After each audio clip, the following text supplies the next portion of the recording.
Let me read what you have said. The news is broken, but we figured out how to fix it. It's a lofty claim. It certainly is.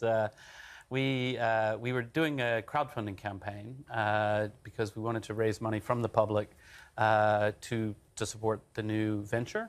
And so we wanted a big, bold claim to get people's attention. And I do feel like, particularly online, people do feel like something's not quite right, something's broken. Well, something is very broken, and we are attacked daily and remorselessly by the most powerful leader in the Western world, or in the world, which is the President of the United States.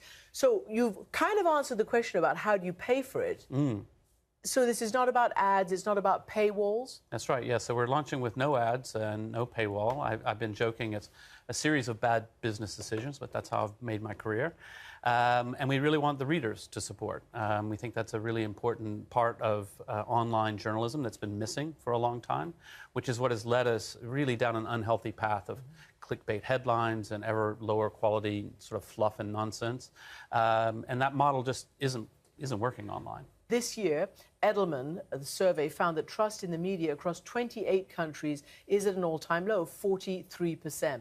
Also found that online search engines were deemed more reliable than traditional media, which is a reversal from 5 years ago. And then, you know, another index, the World Press Freedom Index, says that nearly two-thirds, 62.2% of countries measured, have registered a deterioration in media freedom over the last year. Yeah. You know, the overall situation that all media organizations are facing in Turkey is quite dire, but that's also, as you say, it's part of a broader trend around the world, and even in the U.S., where we have the great strength of the First Amendment, but we're still seeing a lot more harassment of journalists, a lot more, you know, arrests of journalists who are just trying to cover a story. Maybe you can't convict them for what they write, but you can sure make their job harder. Let's get back to WikiTribune, I think it's called, right? The new venture that you want, the new project. Describe what you meant by a filter bubble. Yeah, so the issue of filter bubble is most prominent, I would say, in Facebook. You read the news that's shared by your friends. Your friends tend to be similar to you with similar outlooks. And so you end up with this worldview that's shaped more and more by a certain small set of ideas, small set of publications, which is very dangerous. And you know, people have been talking about this idea for years, back when blogs were, everybody was all about blogs. And I said, yeah, it's not a problem with blogs. I read a lot of blogs, and a lot of bloggers, they link to things they disagree with just so they can argue about it, right? And so you are getting exposed to both sides of the argument. That's what it's about. But with the filter bubble, you know, maybe, you know, if the only thing I'm ever seeing in my news feed is The Guardian and The New York Times, my worldview may be very different from someone who's only seeing Breitbart and Fox News. And we may have a completely different understanding of the world that's not healthy for either of us. I want to ask you then about how your volunteers may rub away those sort of partisan edges.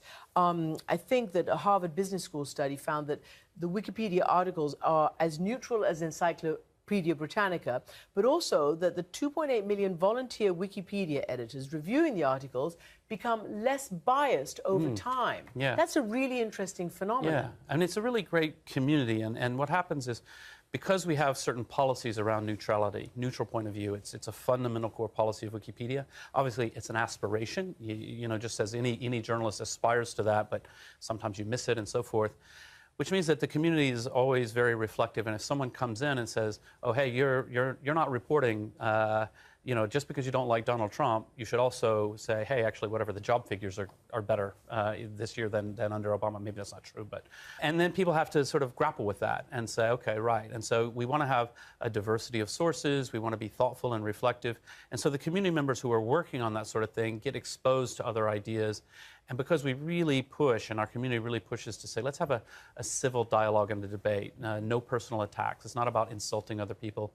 And this is very different from most online forums where, you know, it really is just sort of attack. Yeah, and in the cable sphere as well. And you're trying to get more neutrality, less partisanship, and break through this wall of fake news that at least... Yeah. The accusation of fake news. One of the things that struck me before I launched this is I was looking at on the Reddit, very popular discussion website, and there's a subreddit called The Donald. It's a lot of Donald Trump fans. So I go there sometimes to see what they're thinking and so on. And somebody was complaining about this biased story, could have been CNN somewhere. They said, what we need is a Wikipedia of news. And I thought, oh, well, that's interesting, that very different politics from mine, from yours, but they thought, we just need facts. And I think a lot of people feel that way on the right, on the left, on everywhere, this idea of, where is the Walter Cronkite? Where is something that we can all trust to say, this is the facts, and now we can have all the policy debates you want. That's perfectly fine. That's democracy. I think you just hit the nail on the head with the facts. The facts is what we need, and people are getting away from that. Yeah, exactly. And you can imagine my frustration, when Kellyanne Conway said alternative facts, and this idea that we're in a post-truth world, and it's like, 16 years I've spent my life giving you all a fact-based encyclopedia. You can't say, and it's incredibly public. People do want facts. There is a demand for it. People really do care. Right now, when people say the trust in journalism at all-time low, they're not expressing we don't care about journalism anymore. They're saying something here is not working. Like, we really want to get back to quality. And I think that's something that all outlets should be listening to. Well, good luck. Good luck. Jimmy Wales, thank you so much. Great.